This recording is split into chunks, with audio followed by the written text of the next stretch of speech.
Hi guys, Sajjad Hussain again with a new video. In this video, which is my third video in continuation of my last two videos about the structural dynamics, where in my last two videos I have been discussing the single degree of freedom system which was undamped. That means there were no damping in this system. But now what I have done, I have introduced a damper or a damper in the system, and now I am trying to develop the calculation for a system which has a damping. The damper is introduced, as you can see here.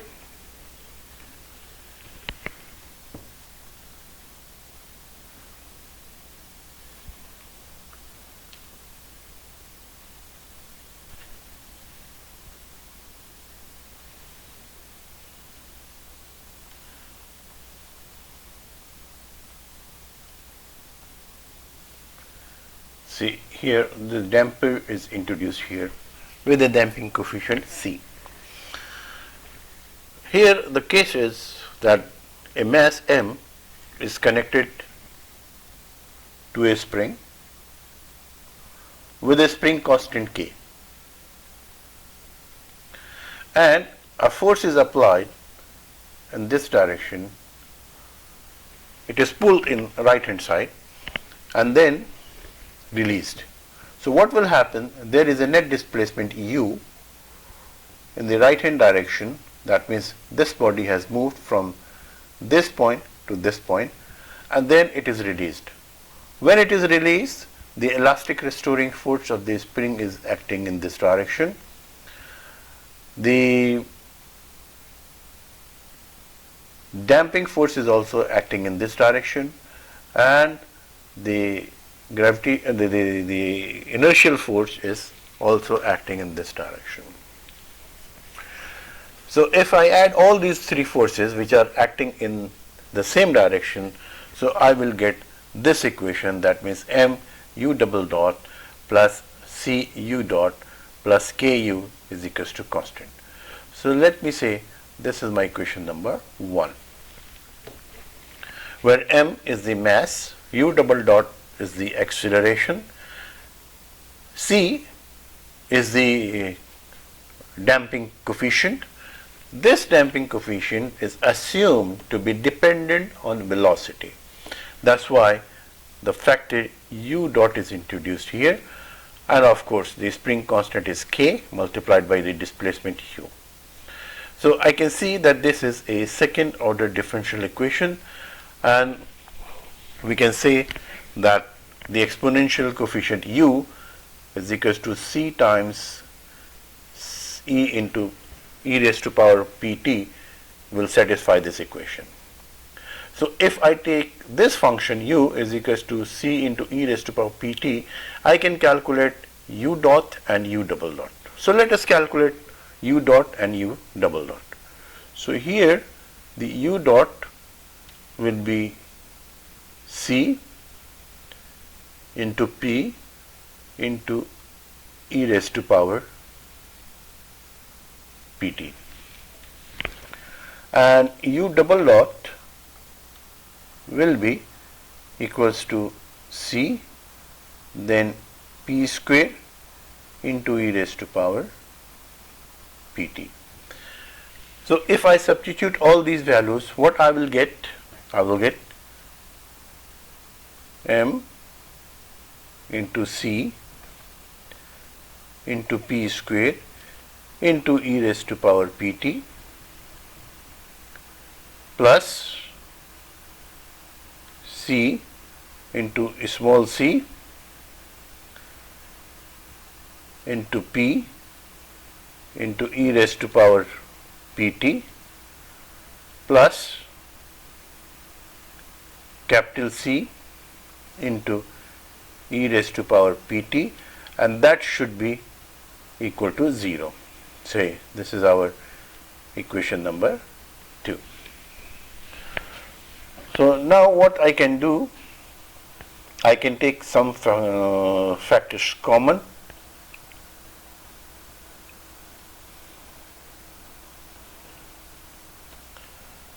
and of course k is here. So let me take c into e raised to power pt common. So what will be left here, that m into p square plus c into p plus k, and this function will be equals to 0. Since c into e raised to power pt, this will not be equal to 0, so we can say that therefore m into p square plus c into p plus k, this will be equals to 0. So let us say that this is our equation number 3. Now this equation is called characteristic equation of the motion for a simple damped system. So this is called a characteristic equation. This equation is called the characteristic equation of the motion. Now we can see that this is nothing but a simple quadratic equation, and we know that the quadratic equation, if it is in the form of a x square plus bx plus c equals to 0, so x will have two roots, that is minus b plus minus under root b square minus 4ac over 2a. So the same thing we can use over here. We can use this quadratic formula to get the roots for this equation. That means there will be two roots possibly. So the possible two roots are p1 and p2. So these two roots, they will be equals to minus b plus minus under root b square minus 4ac, and this whole factor is divided by 2a. So let us segregate. So these two roots, that means p1 and p2, they will be equals to minus c over 2m plus minus under the root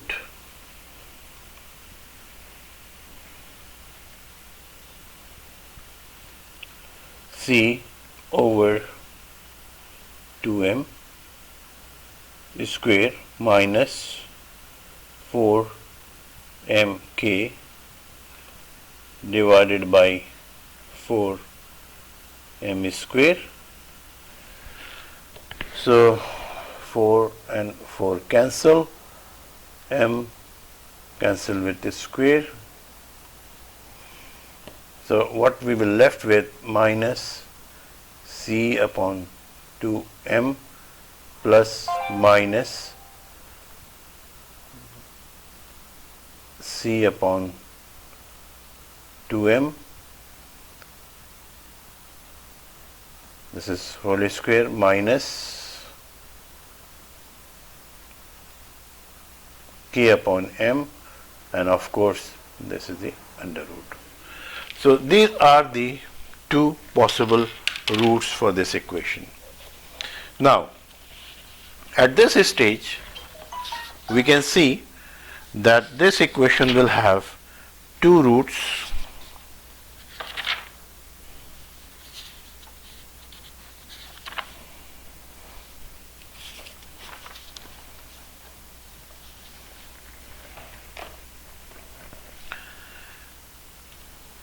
one with a plus sign, one with a negative sign.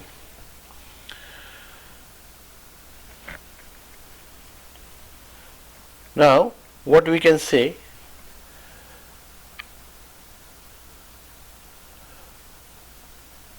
we can write these two roots over here. So our first root P1 will be equals to minus C over 2m plus under root C over 2m whole square minus k upon m. Say this is our equation number 4, and the another root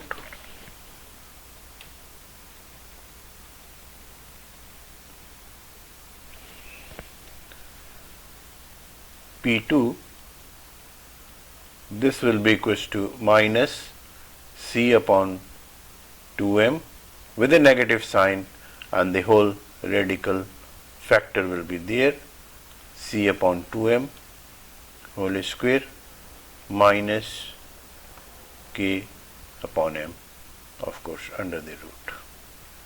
So this is my fifth equation. So these are the two possible roots.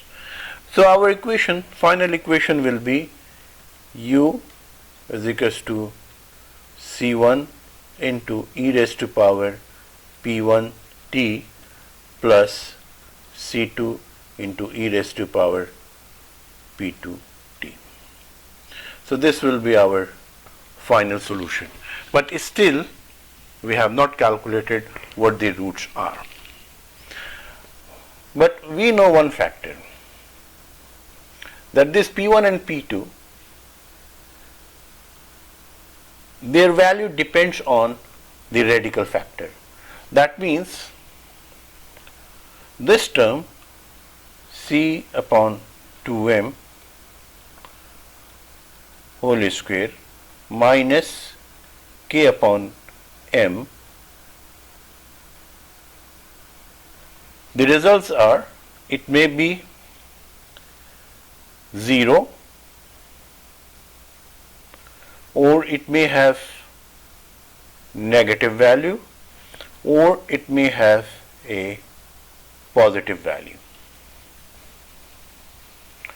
So if this factor is equal to 0, that means these two roots, they will be identical. P1 will be equals to P2 will be equals to C over 2m.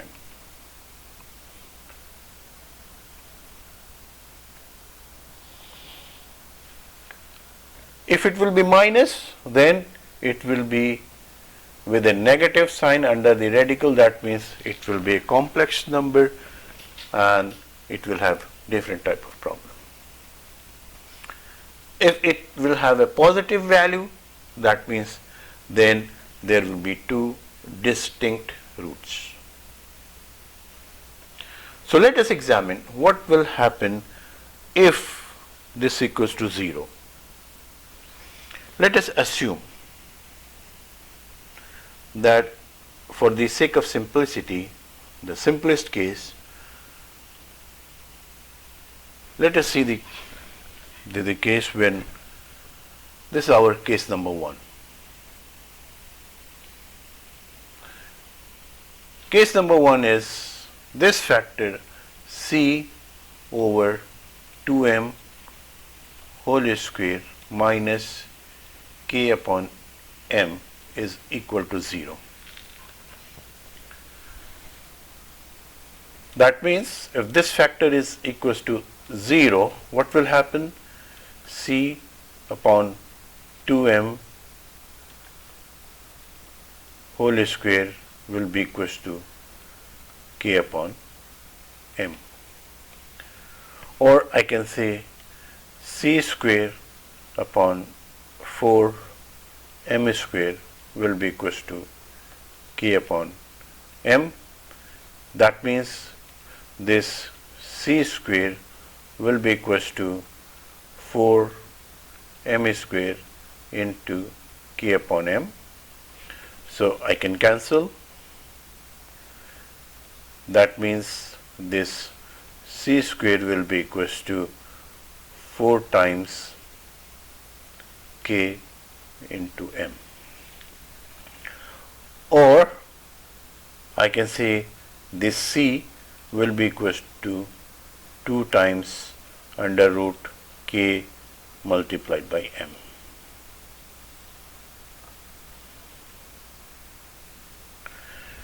Now we know k, we know m. So under this condition, this damping coefficient will called critical damping. What does it mean? The critical damping, and we represent this by C into CCR, C suffix CR.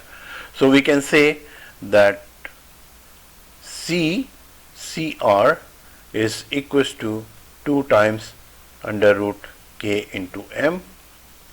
This is our basic definition of critical damping. I think 6. So this equation is number 7.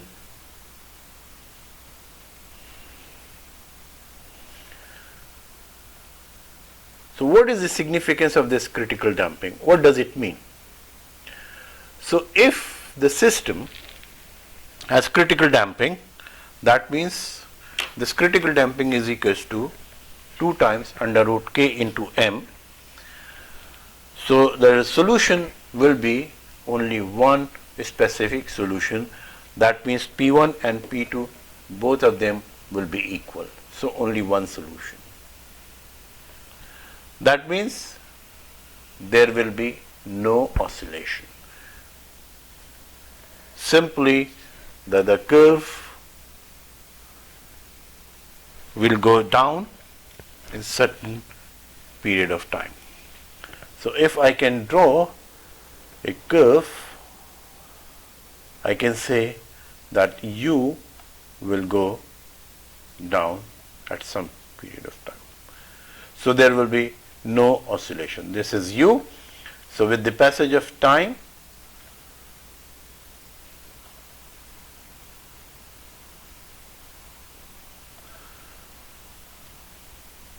when it will reach to T, then the displacement will be 0.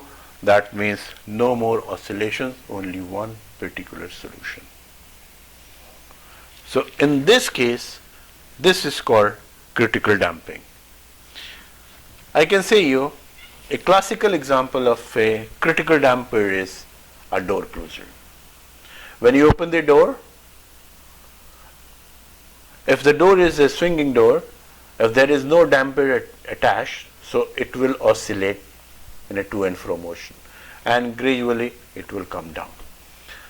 But if a damper is attached, so what will happen? The moment you will open the door and it is released, so the door will go slowly and it will close the door. The damper will close the door without any oscillation. This type of damper is called a critical damper, and the system is called having a critical damping system.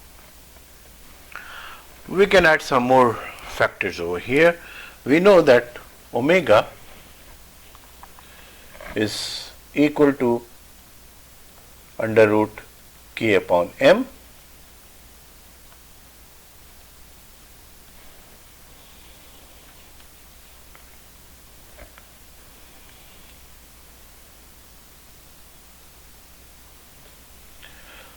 So from here I can say under root k will be omega times under root m. So if I substitute these values, what will happen? My critical damping CR will be equals to 2 times, instead of under root k, we will say under root m times omega and then under root m, which is from here. So that means CR will be equals to 2 times m into omega. One more equation for critical damping. This is our equation number 8.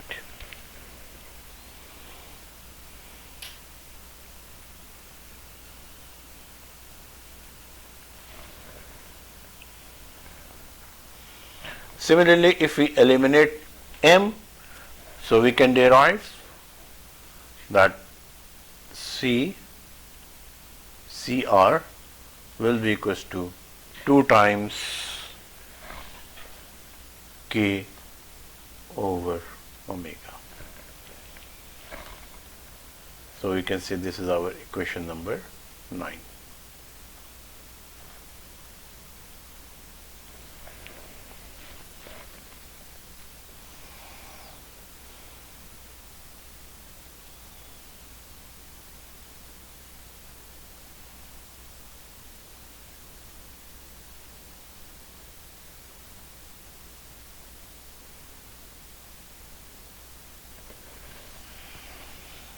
Now comes the another case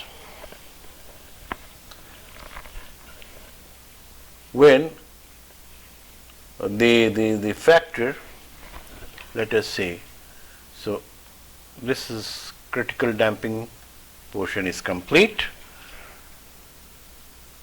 Now let us consider that this factor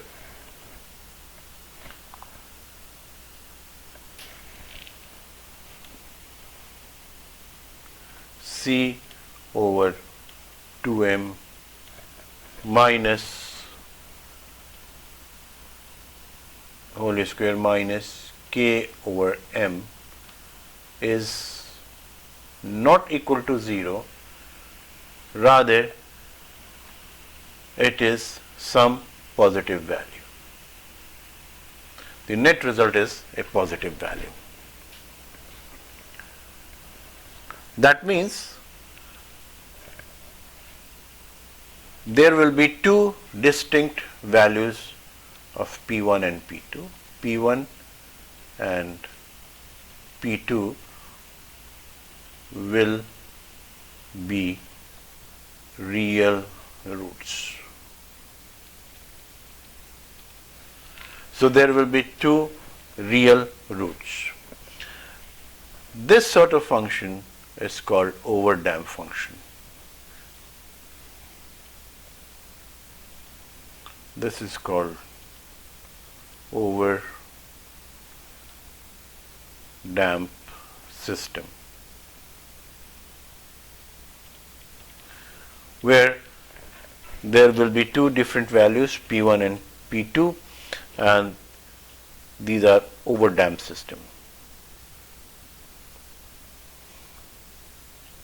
So there will be two distinct roots, P1 and P2. Our equation, as I wrote before, it will be equals to C1 into e raised to power P1t plus C2 into e raised to power P2t. This represents the final solution.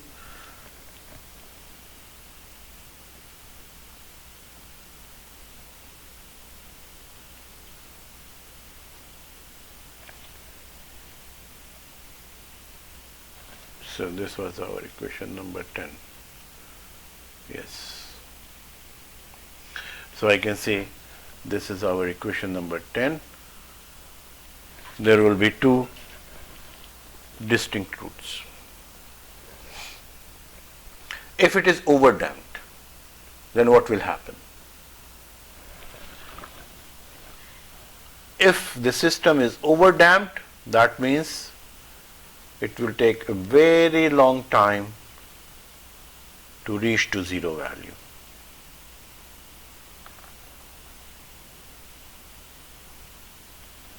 So this is U and this is T. It will take a very long time to reach to finally, in the case, example of the door, the door will close very, very slowly. It will take very longer time. Gradually it will close. But the critical damp means it will take a very small time, short time, and the door will be closed. So this is the difference between a critical damping and an overdamped system. The critical damped system means the door will close in some period of time, but an overdamped system means the door will take a very long time to close. This is an overdamped system. Now the third case. That means if the system is underdamped, that means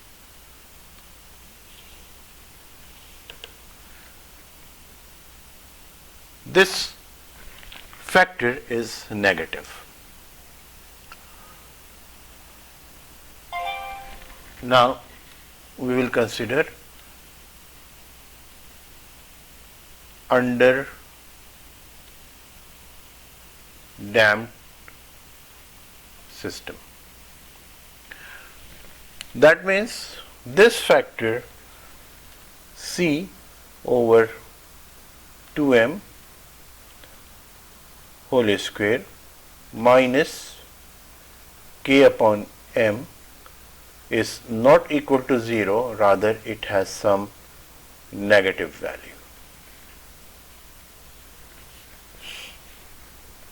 So that negative value under the radical sign will result like this. A negative 1 is taken common, so we will write the positive term first.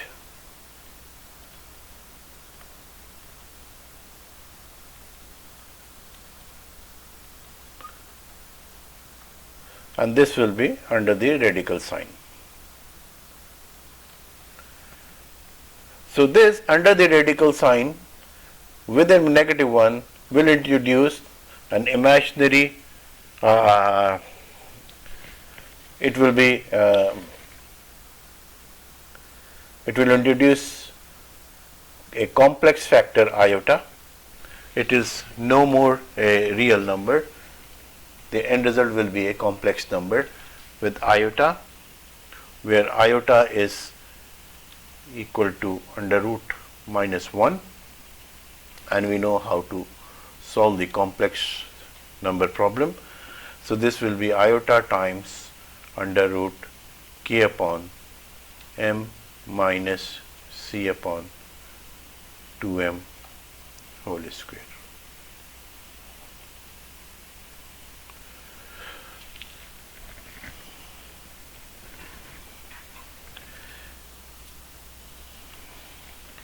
So now we know that our equation will have two roots, two complex roots, and the complex roots will be, that means the two roots will be, P1 will be minus C upon 2m plus iota under root k upon m minus c upon 2m whole square. So this will be the first root, and the second root will be minus c upon 2m with the minus sign iota under root k upon m minus c upon 2m whole square.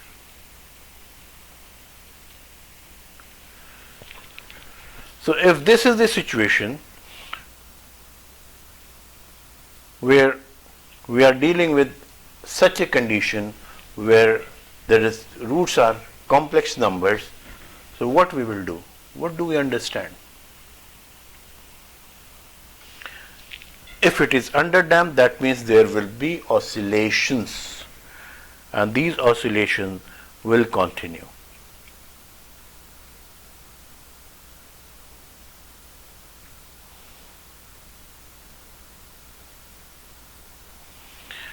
Here we have to use some mathematical trick.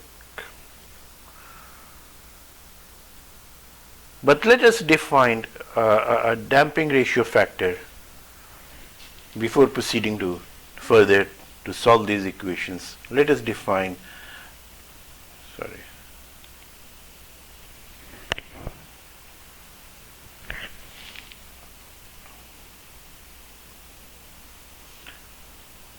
let us define a factor called damping ratio. So represented with the sign xi. This is called damping ratio, and this is defined as C over CR. That means this is defined as the ratio between the damping of the system and the critical damping.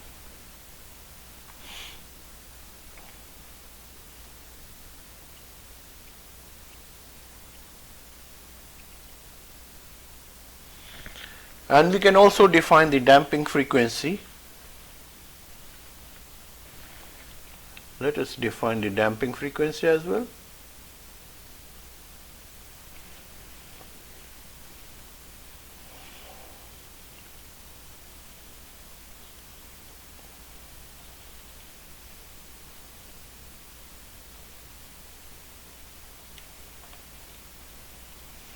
That means omega d is equal to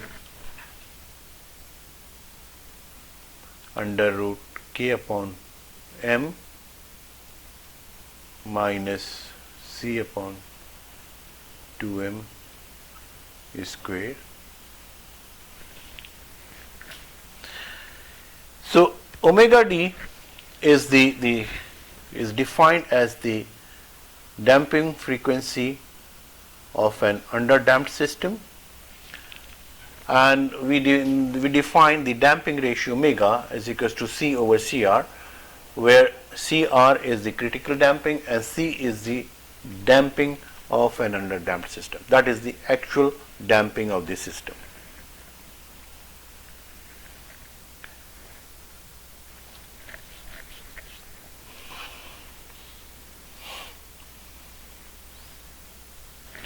We also know that omega is equals to under root k upon m.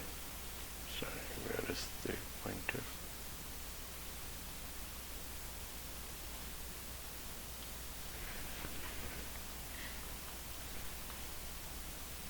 Omega is equals to under root k upon m, and we also know that the critical damping CR is equals to 2 times under root k into m.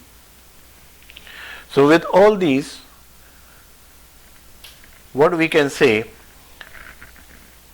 we're taking these ratios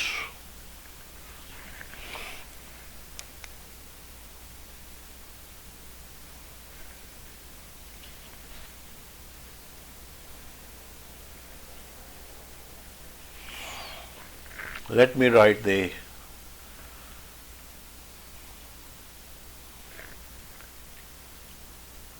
we use the equation 13, and we can do some mathematics. Just to cut short, I can write the final equation. You can derive by yourself. This omega d will be equals to k upon m is nothing but omega under root omega here. So k upon m will be omega square minus c over cm. With this factor, we will see it will be equals to c times omega over CR, which is the critical damping, whole square, of course. C over CR we just defined as damping ratio, so this will be equals to omega square minus xi into omega square, and of course under the root.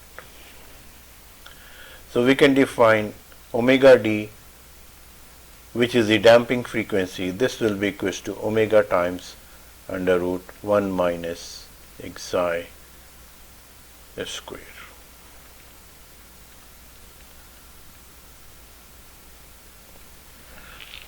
So omega is the frequency. Omega is dependent on the properties of K and M. Omega is equals to K upon M, and the damping ratio is the critical damping divide xi, which is the damping ratio, is equal to C over CR, that is damping over the critical damping. So they are interrelated like this. Omega d is the damping frequency. This will be equals to omega times under root 1 minus xi square. So this is a very, very important equation. Now we will try to solve the problem,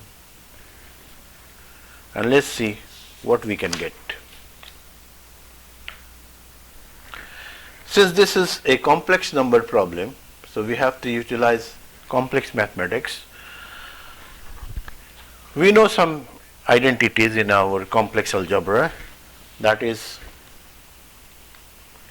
e raised to power iota x is nothing but equals to cos of x plus iota sine of x.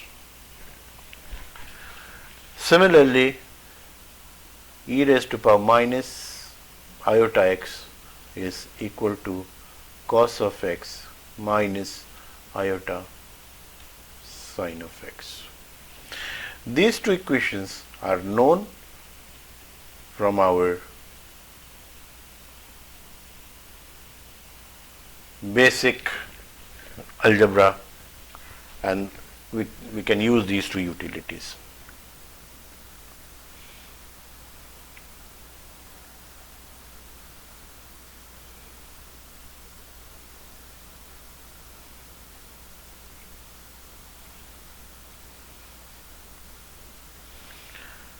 If we recall, our roots were P1, which was is equals to minus C upon 2m plus iota times under root K upon M minus C over 2m whole square, and the second root P2 was equals to minus C upon 2m with negative sign iota under root K upon M minus C upon 2m. Of course, a square factor is there.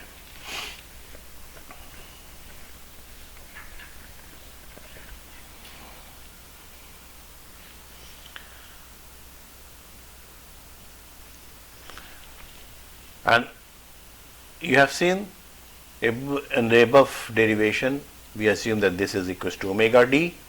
So we can simply write as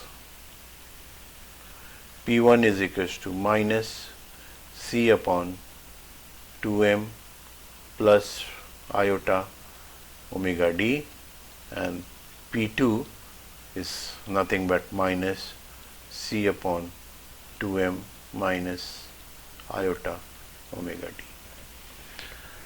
So these are the two equations, and our general equation will be u will be equals to C1 into e raised to power P1t plus C2 into e raised to power P2t. So this is our general equation. What will happen if we substitute these two results here?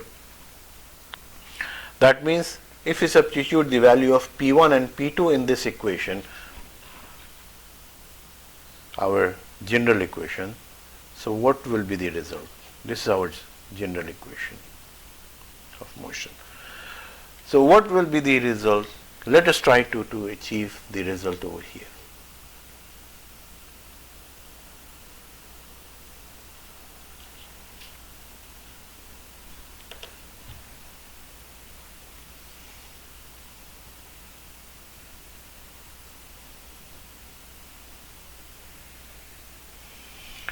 So the result will be this u will be equals to C1 into e raised to power minus 2 C upon 2m plus iota omega d. This whole factor is multiplied by t plus C2 into e raised to power minus C upon 2m minus iota omega d, and this whole factor is multiplied by t. So let us open the bracket and let us see what is the result. So u will be equals to C1 into e raised to power minus, why I am writing 2, C upon 2m times t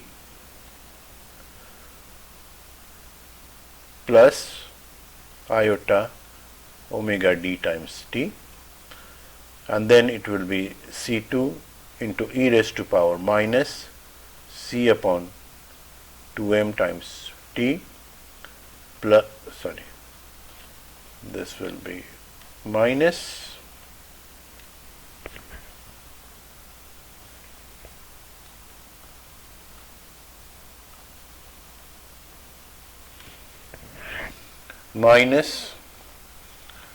iota omega d times t.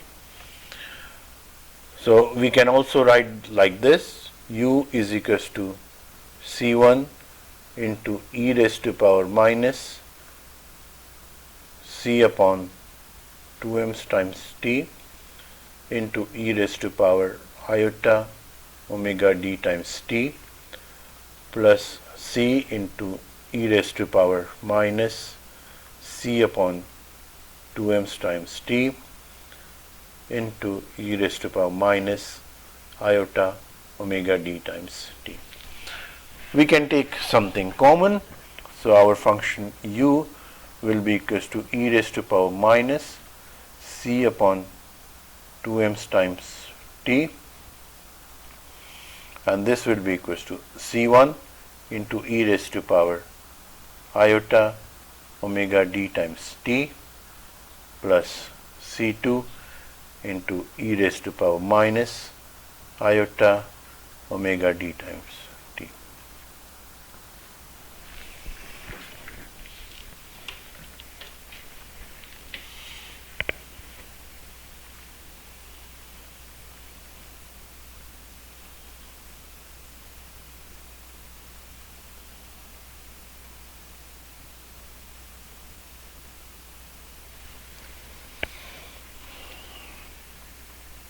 Now if we substitute the sine and cosine functions over here, so what will be the result? So u will be equals to e raised to power minus C upon 2 times t, then multiplied by C1, which is the coefficient, e raised to power iota omega dt. This will be equals to cos of omega d into t plus iota sine of omega d times t plus this C2 into this will be equals to cos of omega d into t minus iota sine of omega d into t. So this will be the complete solution having sine and cosine functions.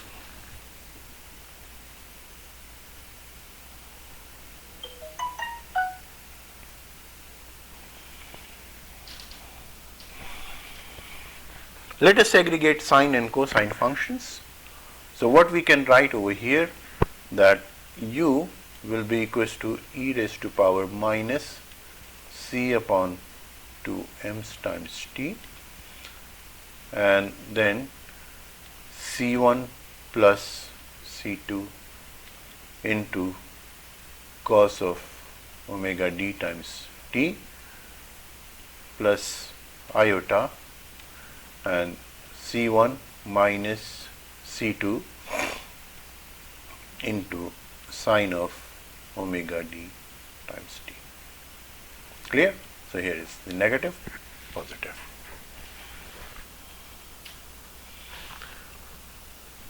So let us assume that these are now constants. So let us assume that this constant is A and this constant is B. So what will be the result? The result will be U will be equals to e raised to power minus 2. Why I am writing 2 again and again? So it will be minus C upon 2m times t into A cos of omega d times t plus B times sine of omega d times t. What's this number? 14. So we can say this will be our equation number 15. Now we can see that we have a function u having some constant multiplied by sine and cosine function. So that means this will be an oscillatory function. And from the boundary conditions, if you remember, we know that our boundary condition was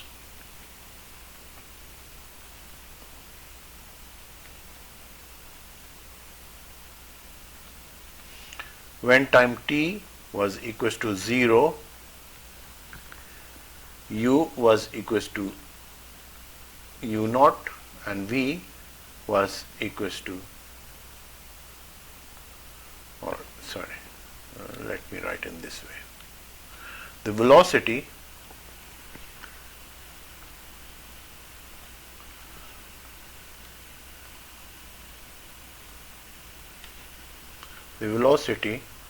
u dot was equals to v naught.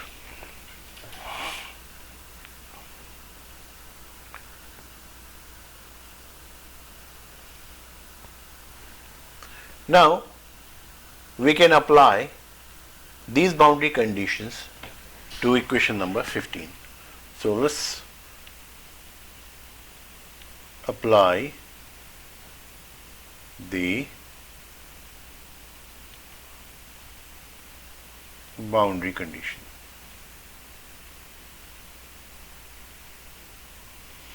So what will happen? When t is equals to 0, u is equals to u naught. So u naught will be equals to e raised to power c upon 2m with a negative sign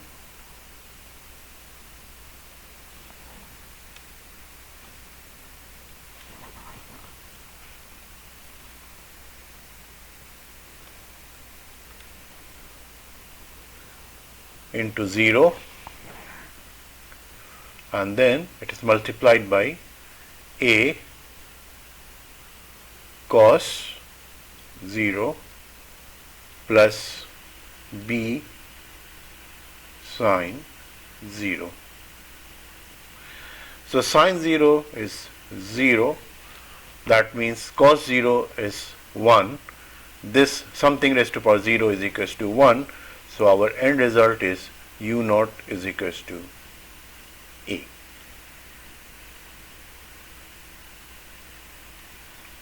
This is our equation number 16. Now let us differentiate this equation number 15. So if we differentiate, what will be the result? U dot will be equals to, so we have to apply the derivation for a product function, that means u dot v. So it will be first derivative of the first function into the second function and second function into first derivative. So what will be the result in that case?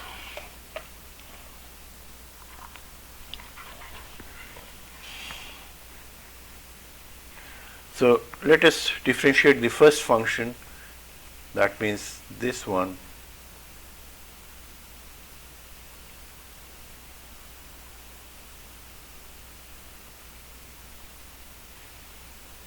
let us differentiate this first function, second function. So this will be equals to e raised to power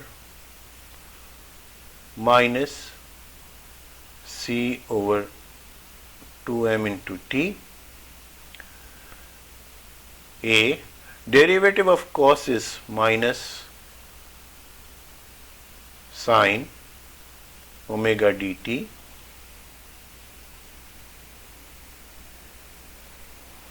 and of course omega d, plus b derivative of sine is cos, so it will be cos omega dt, and of course this whole factor will be multiplied by omega d,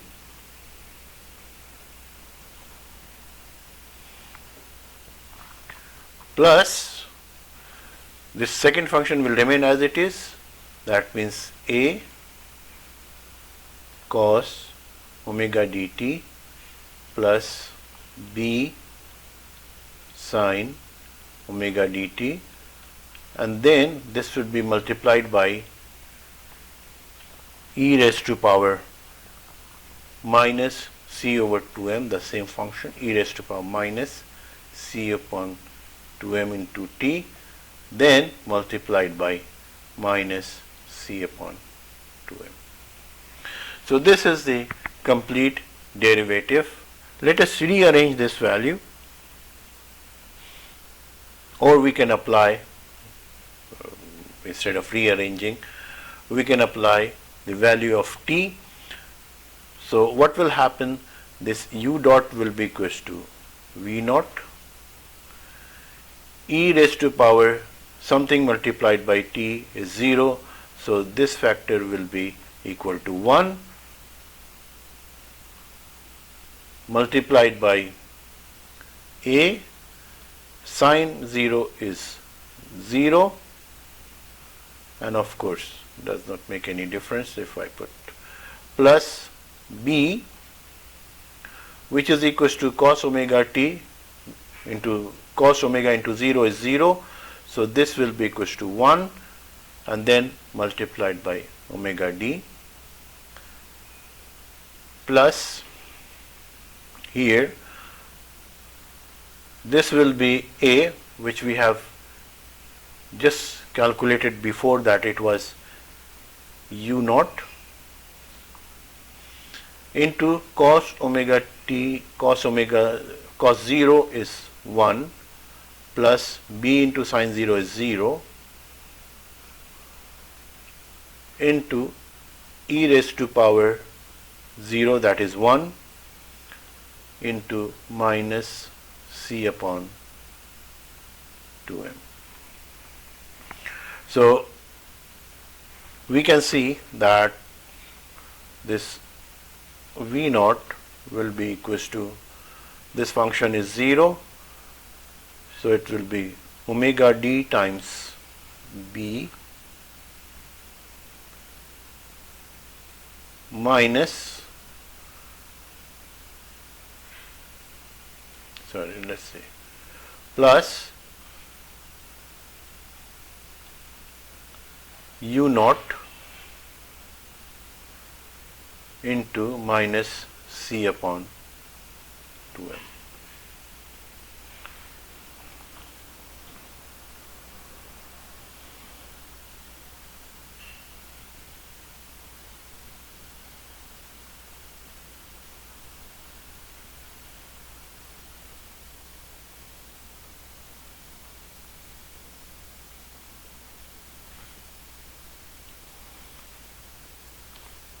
So let us further do some mathematics. So what will happen? We can write omega d times b is equals to, this factor will go on that side, so it will be plus u naught into c upon 2m plus v naught. And before, we have already proved that c upon 2m was nothing but equals to xi into omega. This was already proved before. So we can substitute this value over here. So we can say omega d into b is equals to u naught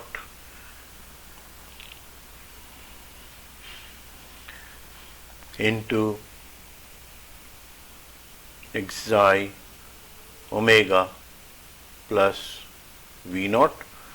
So from here we can conclude that the factor b will be equals to u naught xi omega plus v naught whole is divided by omega d. So this is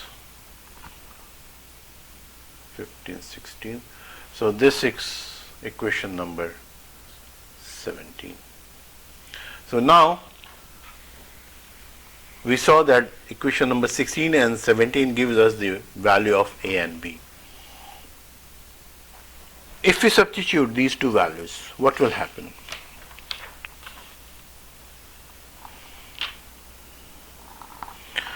So I can finally write my equation like this.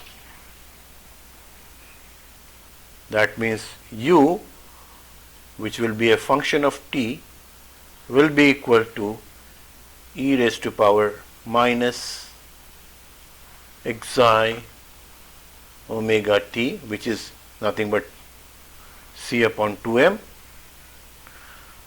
and then this is multiplied by a, which is u naught, into cos omega dt